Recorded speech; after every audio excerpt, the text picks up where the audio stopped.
السلام علیکم دوستو، ہجراؤ آفیشیل یوٹیوب چینل پر خوش آمدید۔ دوستو میرا نام ہے محمد یوسف، میرا یوٹیوب چینل دیکھ رہے ہیں ہجراؤ آفیشیل۔ دوستو آج ہم بات کریں گے حضرت موسیٰ علیہ السلام اور ہارون علیہ السلام کا قرآن پاک میں ذکر۔ دوستو آگے بڑھنے سے پہلے گزارش ہے کہ آپ ہمارے چینل کو سبسکرائب کر لیں تاکہ ہماری ہر نئے آنے والی ویڈیو کا نوٹیفیکیشن آپ کو بر وقت مل سکے۔ دوستو چلتے ہیں اپنی ویڈیو کی طرف۔ دوستو قرآن عزیز میں حضرت موسیٰ علیہ السلام کا ذکر بے شمار مقامات میں آیا ہے، چونکہ ان کے بیشتر حالات نبی اکرم صلی اللہ علیہ وآلہ وسلم کے مبارک حالات سے بہت زیادہ مطابقت رکھتے ہیں، اور ان واقعات میں غلامی اور آزادی کے بہم معرکہ، ارائی اور حق و باطل کے مقابلہ کی بے نظیر داستان و دیت ہے۔ نیز ان کے اندر بصائر و مواعظ کا نادر ذخیرہ جمع ہے۔ اس لیے قرآن عزیز نے حسب ضرورت اور حسب موقع محل جگہ جگہ اس قصہ کے اجزاء کو مجمل اور مفصل طریقہ پر بیان کیا ہے۔ کل 514 دفعہ قرآن میں ذکر آیا ہے۔ دوستو حضرت موسیٰ علیہ السلام کا مصر سے نکلنا۔ حضرت موسیٰ علیہ السلام ایک عرصہ تک شاہی تربیت میں بسر کرتے کرتے شباب کے دور میں داخل ہوئے تو نہایت قوی البحثہ الحبسہ، قوی الجسا اور بہادر جوان نکلے۔ چہرہ سے روپ ٹپکتا اور گفتگو سے ایک خاص وقار اور شان عظمت ظاہر ہوتی تھی۔ ان کو یہ بھی معلوم ہو گیا تھا کہ وہ اسرائیلی ہیں اور مصری خاندان سے ان کا کوئی رشتہ قرابت نہیں ہے۔ انہوں نے یہ بھی دیکھا کہ بنی اسرائیل پر سخت مظالم ہو رہے ہیں اور وہ مصر میں نہایت ذلت اور غلامی کی زندگی بسر کر رہے ہیں۔ یہ دیکھ کر ان کا خون کھولنے لگتا اور موقع بہ موقع عبرانیوں کی حمایت و نصرت میں پیش ہو جاتے۔ طبری نے اپنی تاریخ میں نقل کیا ہے کہ جب موسیٰ علیہ السلام جوان ہو گئے اور قوی ہیکل جوان ثابت ہوئے تو عبرانیوں کے معاملات میں ان کی نصرت و حمایت کا یہ اثر ہوا کہ مصری گماشتوں کے مظالم عبرانیوں پر کم ہونے لگے، اور اس میں شک نہیں کہ موسیٰ علیہ السلام کا بنی اسرائیل کی ذلت و غلامی پر غم و غصہ اور ان کی حمایت و نصرت کا عمیق اور بے پناہ جذبہ ایک فطری اور قدرتی جذبہ تھا۔ دوستو اب اللہ تعالیٰ کے عطا و نوال کا ہاتھ اور آگے بڑھا اور جسمانی طاقت و قوت کے ساتھ اس نے ان کو زیور علم و حکمت سے بھی نوازا، اور سن رشد کو پہنچ کر ان کی قوت فیصلہ اور دقت و علم و نظر بھی عروج تک پہنچ گئے، اور اس طرح ان کو جسمانی اور روحانی تربیت کا کمال ہو گیا۔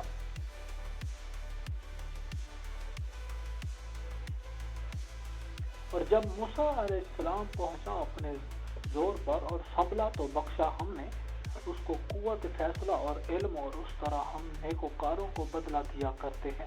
غرض موسیٰ علیہ السلام شہر میں گشت کرتے ہوئے اکثر ان حالات کا مشاہدہ کرتے رہتے اور گاہے گاہے بنی اسرائیل کی مدد کرتے۔ ایک مرتبہ شہری آبادی سے ایک کنارہ جا رہے تھے کہ دیکھا ایک مصری ایک اسرائیلی کو بیگار کے لیے گھسیٹ رہا ہے۔ اسرائیلی نے موسیٰ علیہ السلام کو دیکھا تو لگا فریاد کرنے اور مدد چاہنے۔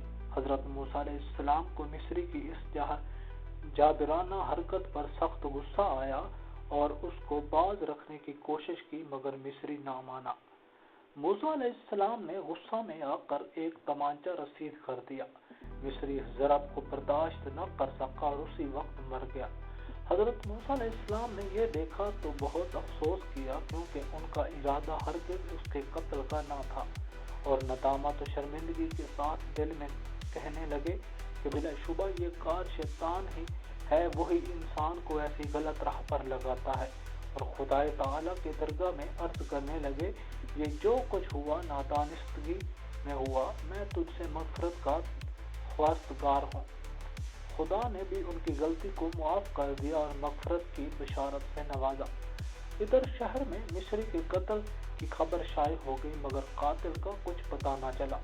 آخر مصریوں نے فرعون کے پاس استغاثہ کیا کہ یہ کام کسی اسرائیلی کا ہے، لہذا آپ داد رسی فرمائیے۔ فرعون نے کہا اس طرح ساری قوم سے تو بدلہ نہیں لیا جا سکتا، تم قاتل کا پتہ لگاؤ، میں ضرور اس کو کیفر کردار تک پہنچاؤں گا۔ سورہ اتفاق کہیے سو اتفاق کہیے یہ حسن و اتفاق کے دوسرے دن بھی حضرت موسیٰ علیہ السلام شہر کے آخری کنارے پر سیر فرما رہے تھے کہ دیکھا وہی اسرائیلی ایک کپتی سے جھگڑ رہا ہے اور کپتی غالب ہے۔ موسیٰ علیہ السلام کو دیکھ کر کل کی طرح آج بھی اس نے فریاد کی کہ داد رسی کا خواستگار ہوا۔ اس واقعہ کو دیکھ کر حضرت موسیٰ علیہ السلام نے دوہری ناگواری محسوس کی، ایک جانب کپتی کا ظلم تھا اور دوسری جانب اسرائیلی شور ہوگا اور گزشتہ واقعہ کی یاد تھی۔ اس جنجلاہٹ میں ایک طرف انہوں نے مصری کو باز رکھنے کے لیے ہاتھ بڑھایا اور ساتھ ہی اسرائیلی کو بھی جھگڑتے ہوئے فرمایا انکا لغوی مبین، تو بھی بلا شبہ کھلا ہوا گمراہ ہے، یعنی خواہ مخواہ جھگڑا مول لے کر داد فریاد کرتا رہتا ہے۔ اسرائیلی نے حضرت موسیٰ علیہ السلام کو ہاتھ بڑھاتے اور پھر اپنے متعلق ناگوار اور تلخ الفاظ کہتے سنا تو یہ سمجھا کہ یہ مجھ کو مارنے کے لیے ہاتھ بڑھا رہے ہیں اور مجھ کو گرفت میں لینا چاہتے ہیں۔ جس طرح تو نے کل ایک جان کپتی کو ہلاک کر دیا تھا، اس طرح آج مجھ کو قتل کر دینا چاہتا ہے۔ مصری نے جب یہ سنا تو اسی وقت فرعونیوں سے جا کر ساری داستان کہہ سنائی۔ انہوں نے فرعون کو اطلاع دی کہ مصری کا قاتل موسیٰ ہے۔ فرعون نے یہ سنا تو جلاد کو حکم دیا کہ موسیٰ کو گرفتار کر کے حاضر کرے۔ مصریوں کے اس مجمع میں ایک معزز مصری وہ بھی تھا جو دل و جان سے حضرت موسیٰ علیہ السلام سے محبت رکھتا تھا اور اسرائیلی مذہب کا حق جانتا تھا۔